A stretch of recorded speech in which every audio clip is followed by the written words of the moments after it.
Hello students, today we are starting our third chapter from the chemistry textbook of 9th ICSE, water. So first term which comes in our mind, that is why we are studying water. हम लोग water के बारे में क्यों study कर रहे हैं. Water plays very important role in our life.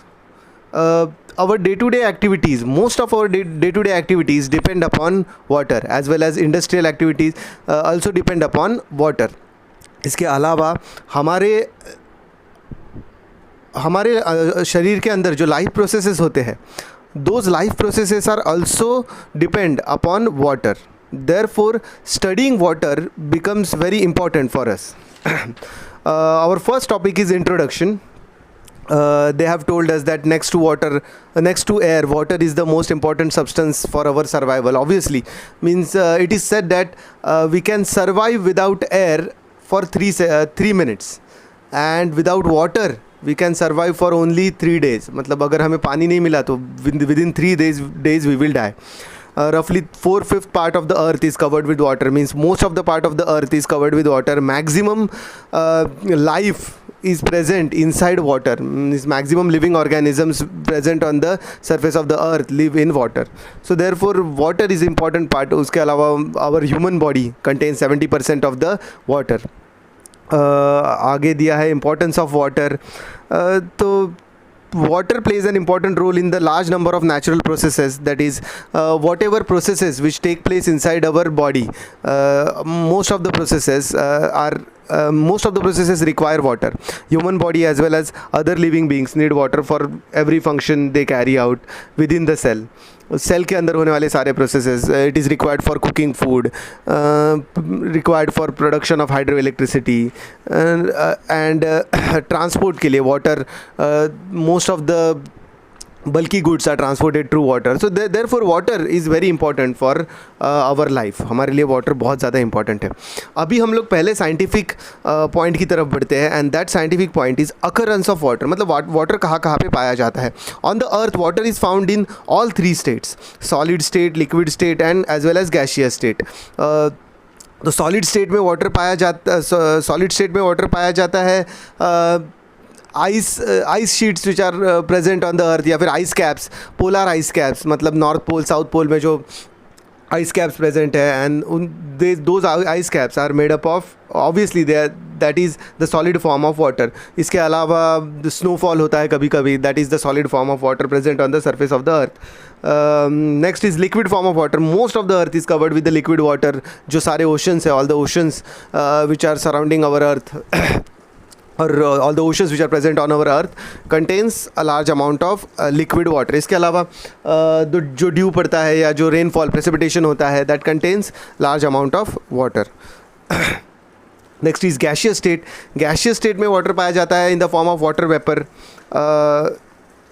In the form of water vapor present in our atmosphere. इसके अलावा fog, mist, these are some gaseous forms of water present on the surface of the earth. In this way water is present on the surface of earth, but these are the forms of free water present on the earth. Apart from that, water is also present in combined state, and that water is called as water of crystallization. We are going to study in detail about water of crystallization, what is crystalline substances, what are amorphous substances in detail in this chapter only, but this part is we'll study this part a bit later. Now we'll turn to the next topic, which is composition of water. तो शुरुआत में लोगों का ऐसा मानना था कि water is an element, जैसे hydrogen, oxygen, sulphur, carbon, nitrogen, ये सारे एलिमेंट्स हैं, means they cannot be further divided into more simpler substances. ऐसा मतलब ऐसे एलिमेंट्स हैं. तो वाटर को शुरुआत में एलिमेंट माना गया था, लेकिन Henry Cavendish in the year 1786 उसने ये प्रूव किया कि water is a compound made up of hydrogen and oxygen. He proved that and then later Lavoisier formulated the molecular formula of water, that is H2O, means it contains two atoms of hydrogen and 1 atom of oxygen. So ये नाम थोड़े important है. Henry Cavendish proved that water can be prepared by hydrogen and oxygen, and Lavoisier formulated the formula for water means H2O, ये जो formula है वो Lavoisier ने find किया है 1783 में. Reasons to regard water as a compound. अभी water को हम लोग कंपाउंड कंसिडर करते हैं. क्यों वाटर को कंपाउंड कंसिडर करते हैं? तो जनरल कंपाउंड्स का प्रॉपर्टीज़ है. A compound has some elements combined together in fix proportion by weight, and obviously water contains hydrogen and oxygen in fixed proportion. Water is a compound made up of hydrogen and oxygen in fixed proportion, that is 2 atoms of hydrogen and 1 atom of oxygen. अगर या फिर weight के proportion में हम लोग देखें तो it is 1:8, 1 part of hydrogen and 8 parts of oxygen. तो दूसरा है the compound has properties different from the constituent element. Obviously water has properties different from its constituent element. Water is made up of hydrogen and oxygen, but the properties of water are very different from the properties of hydrogen and oxygen. ये हम लोग देख सकते हैं burning वाले case से. जैसे hydrogen burns with a blast, oxygen supports burning, but इन दोनों के कॉम्बिनेशन से जो कंपाउंड वाटर बनता है it do not supports fire. वो तो फायर को एक्सटिंग्विश कर देता है. तो therefore it has different properties than its constituent, therefore it is a compound. और लास्ट प्रॉपर्टी है the components of the compound cannot be separated by physical means, however they can be separated by chemical means. obviously water के अंदर के constituent, मतलब water के अंदर से hydrogen और ऑक्सीजन हम लोग अलग नहीं कर सकते by physical means. मतलब जैसे हीटिंग करने से हम लोग उसको अलग नहीं कर सकते, लेकिन we can separate them by chemical processes. जैसे उसमें से वाटर में से अगर इलेक्ट्रिक करंट हम पास करेंगे तो वाटर के constituents that is hydrogen and oxygen get separated. Next point is natural and treated water. इसमें से एक दो डेफिनेशंस है जो इंपॉर्टेंट है, देखेंगे हम लोग उनको. तो सबसे पहले है नेचुरल वाटर. नेचुरली फॉर्म में मिलने वाला water, the water which is present in the occurs in the natural state is called as natural water. जैसे रेन वाटर है, सी वाटर है, रिवर वाटर है, these type of waters which are naturally found on the earth are called as natural water. और दूसरा है treated water. Water which is treated for some treated by some man-made processes before putting it to a particular use. मतलब कोई particular use करने के लिए water के साथ कुछ ना कुछ ट्रीटमेंट किया जाता है. और ऐसे टाइप के ट्रीटेड वाटर के दो एग्जांपल्स उन्होंने दिए हैं. एक है डिस्टिल्ड वाटर और दूसरा है पोटेबल वाटर और ड्रिंकिंग वाटर. पहला है डिस्टिल्ड वाटर. डिस्टिल्ड वाटर मतलब क्या? डिस्टिल्ड वाटर मतलब ऐसा वाटर जिसमें बिल्कुल ही इम्प्यूरिटीज़ नहीं है. और ये it is prepared by the process of distillation. We have studied in the earlier classes that the process of distillation. अभी डिस्टिलेशन में क्या होता है कि डिस्टिलेशन में water is boiled, means normal water, natural water is boiled, और उसके जो वेपर्स है उस वेपर्स को ठंडा करके, वेपर्स को कंडेंस करके वाटर ऑब्टेन किया जाता है. एंड दीज वेपर्स और this condensed water do not contain any impurities, and such type of water is called as distilled water. और वो मेडिकल यूजेस में इस्तेमाल किया जाता है, इंजेक्शन के लिए वगैरह इस्तेमाल किया जाता है. Purest form of water distilled water. और दूसरा है potable water. Potable water is not a purest form of water, but it is free from suspended impurities and harmful bacteria. अभी पोटेबल वाटर मतलब पीने लायक पानी, ड्रिंकिंग वाटर. पानी को drinking water बनाने के लिए we have to remove suspended impurities from the water, and we have to remove suspended impurities. का मतलब क्या होता है? सस्पेंडेड इम्प्यूरिटीज़ मतलब पानी में अगर मिट्टी वगैरह है तो उसे रिमूव किया जाता है, और दूसरा उसमें से हार्मफुल बैक्टीरियाज जो डिजीज़ कॉज कर सकते हैं उनको रिमूव किया जाता है. उन दोनों को अगर पानी में से रिमूव कर दिया तो वी गेट पोटेबल वाटर और drinking water. Now will turn to the next topic which is physical properties of water. तो इस लेक्चर का हमारा अगला पार्ट है फिजिकल प्रॉपर्टीज ऑफ वाटर. सबसे पहले है वाटर का colour. We all know that water, purest form of water, obviously pure form of water is colourless, transparent, उसका कोई कलर नहीं होता. Next is taste and smell. Pure form of water do not have any taste. पानी का कोई taste नहीं होता है, लेकिन whenever we drink water we get a particular taste at every region. We find different taste of water. हमें पानी का अलग अलग टेस्ट अलग अलग जगहों पर मिलता है, और उसका रीज़न है पानी में हर जगह पे अलग अलग जगहों पर अलग अलग तरह के सॉल्ट्स डिजॉल्व होते हैं.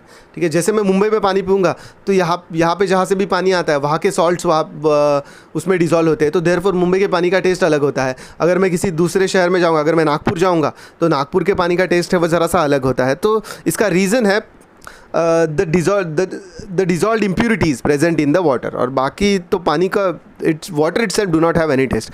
The boiling point of water is 100 degree Celsius. मतलब 100 डिग्री सेल्सियस पे पानी बॉयल होता है, मतलब it gets converted into gaseous state at 100 degree Celsius. लेकिन purest form of water boils at 100 degree Celsius. लेकिन अगर पानी में कुछ इम्प्यूरिटीज़ होंगी, if water contains some impurities then its boiling point increases. अभी इसका एग्जांपल बताता हूँ. नॉर्मल वाटर को अगर हम लोग बॉईल करेंगे तो उसका बॉइलिंग पॉइंट है 100 डिग्री सेल्सियस. लेकिन अगर हम सॉल्ट वाटर को बॉईल करेंगे तो सॉल्ट वाटर को बॉईल होने के लिए 120 डिग्री सेल्सियस तक हीट करना पड़ता है. It has to be heated till 120 degree Celsius. Therefore salt water therefore it proves that whenever we add impurities into water, boiling point of water increases.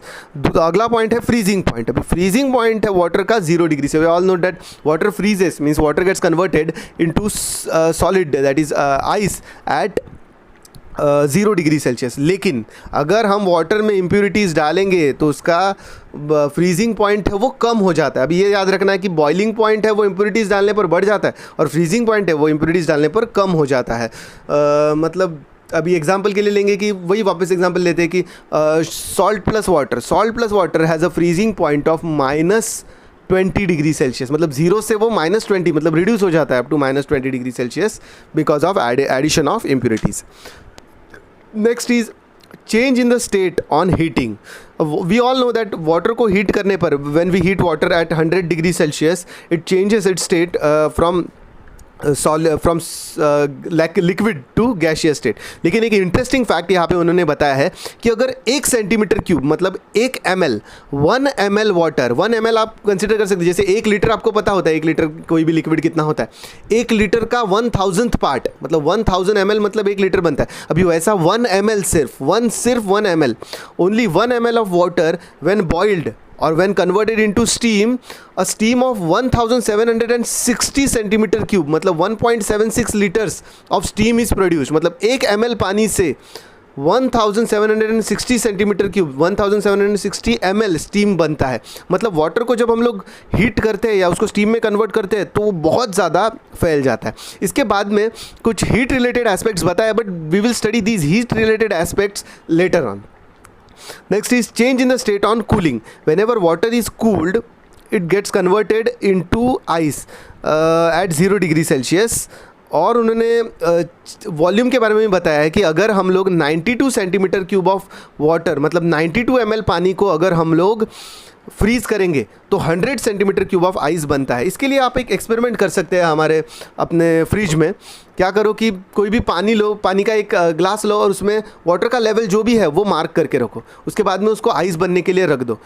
पूरी तरह से उस वाटर का आइस बनने के बाद उसे बाहर निकालो और लेवल चेक करो. You will find that the level of water और level of ice has increased. मतलब क्या कि जब पानी से बर्फ़ बनता है तब बर्फ़ है वो ज़्यादा फैल जाता है. मतलब it gets expanded and that is the reason that ice is lighter than water.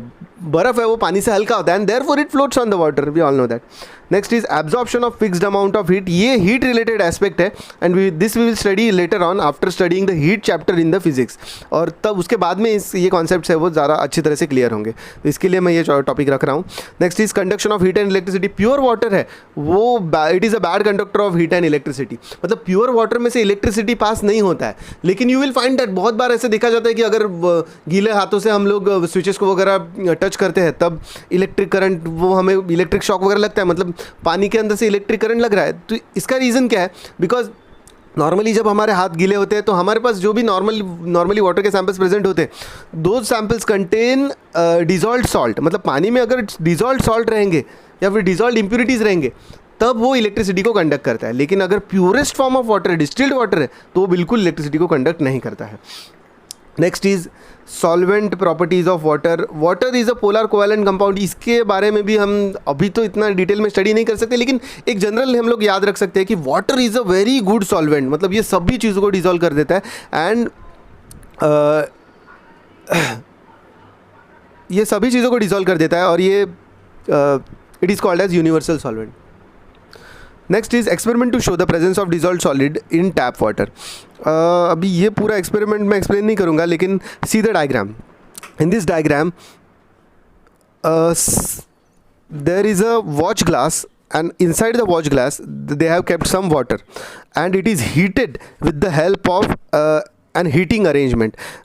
Whatever you can see in the diagram is the heating arrangement, and the experimental setup is present only inside the watch glass. Means ये watch glass के अंदर का जो पानी है उससे हमें observe करना है, और ये नीचे का जो सारा अरेंजमेंट है, what ever the arrangement, it is used for heating the water which is present inside the watch glass. तो थोड़ा टाइम के लिए वॉच ग्लास के अंदर एक नॉर्मल टैप वाटर का सैंपल लिया है और उसे थोड़ा टाइम के लिए हीट किया है. After heating for some time the water inside the watch glass gets evaporated, and we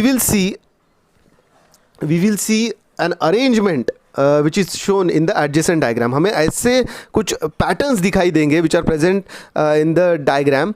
these patterns are dissolved these patterns are dissolved salts which are present in the water. मतलब क्या है कि ये experiment हम लोग कर सकते हैं. We can do this experiment inside in our home.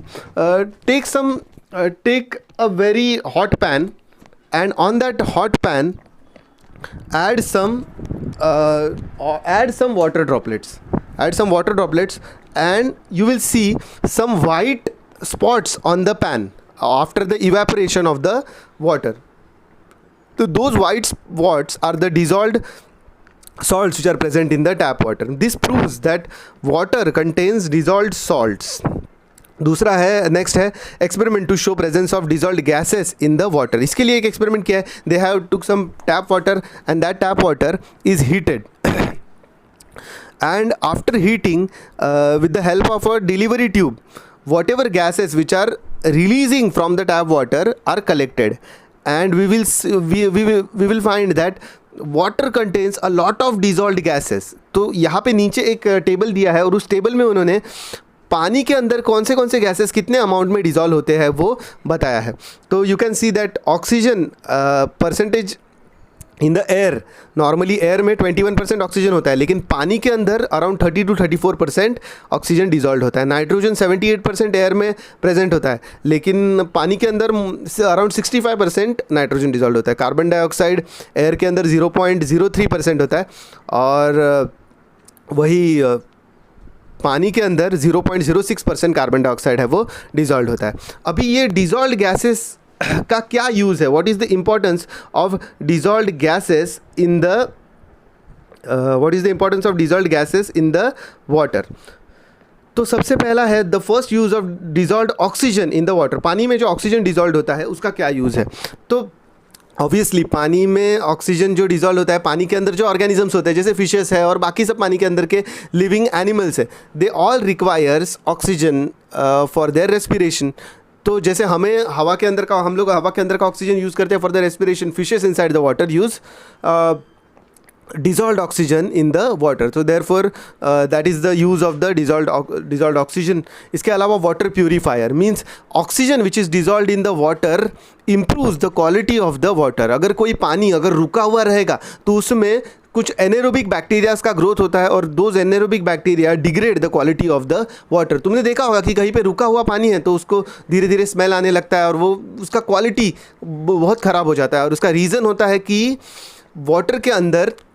उस वाटर के अंदर डिजॉल्व्ड ऑक्सीजन का अमाउंट है वो बहुत कम होता है. Now will see the next point which is importance of dissolved carbon dioxide in water. Importance of dissolved carbon dioxide in water. तो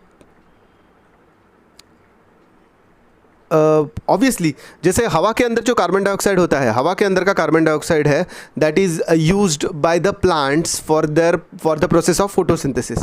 इन the similar manner the plants present inside the water, पानी के अंदर जो plants होते हैं, they use carbon dioxide which is dissolved in the water. उसके अलावा पानी के अंदर बहुत सारे शेल एनिमल्स रहते हैं, जैसे कॉन्चेस होते हैं और स्नेल्स होते हैं. तो ये जो एनिमल्स है ये अपने अराउंड एक कैल्शियम कार्बोनेट का शेल बनाते हैं, और ये कैल्शियम कार्बोनेट का शेल बनाने के लिए कैल्शियम बाइकार्बोनेट का शेल बनाते हैं, और ये बनाने के लिए वो कार्बन डाइऑक्साइड का इस्तेमाल करते हैं विच is dissolved in the water. Therefore it is the dissolved carbon dioxide is important for the sorry, it is important for the animals also.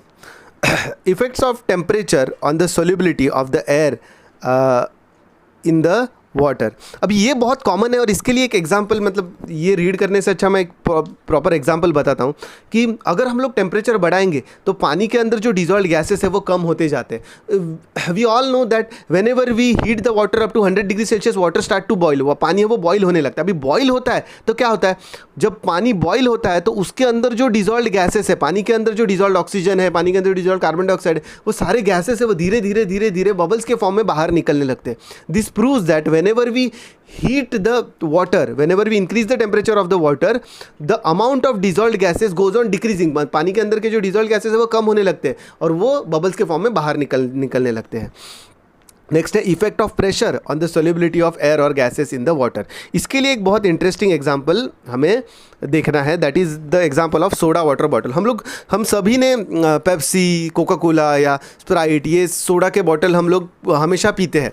जब हम लोग अभी we all know that Pepsi या soda या कोका कोला ये जो भी है, इसमें क्या होता है, इसमें पानी है और पानी के अंदर डिजॉल्व्ड कार्बन डाइऑक्साइड है. पानी के अंदर कार्बन डाइऑक्साइड डिजॉल्व्ड फॉर्म में होता है. लेकिन जैसे ही हम लोग उसका कैप खोलते हैं तो बबल्स के फॉर्म में कार्बन डाइऑक्साइड बाहर निकलने लगता है. अभी ये ऐसा क्यों होता है? अभी पानी के अंदर कार्बन डाइऑक्साइड ईजिली डिजॉल्व होता ही नहीं है. Carbon dioxide do not easily get dissolved in the water. तो ये क्या करते हैं कि पानी के अंदर कार्बन डाइऑक्साइड को डिजॉल्व करने के लिए पानी को प्रेशराइज करते हैं. अंडर प्रेशर कार्बन डाइऑक्साइड को डिजॉल्व करके बंद करके रखते हैं. जब भी हम उसका कैप खोलते हैं, जब भी हम सोडा के बॉटल का कैप खोलते हैं तो क्या होता है, प्रेशर रिलीज होता है. अभी प्रेशर जैसे ही कम होता है तो carbon dioxide do not remain dissolved inside the water और वो बबल्स के फॉर्म में बाहर आने लगता है. इससे क्या प्रूव होता है कि हम लोग प्रेशर बढ़ा के गैसेस का सोल्यूबिलिटी बढ़ा सकते हैं. मतलब गैसेस ज़्यादा डिजॉल्व होंगे जब प्रेशर ज़्यादा होगा, और अगर प्रेशर कम कर देंगे तो गैसेस ज़्यादा डिजॉल्व फॉर्म में नहीं रहेंगे. तो we will stop in the first lecture up till this part. In the next lecture we will study chemical properties of water.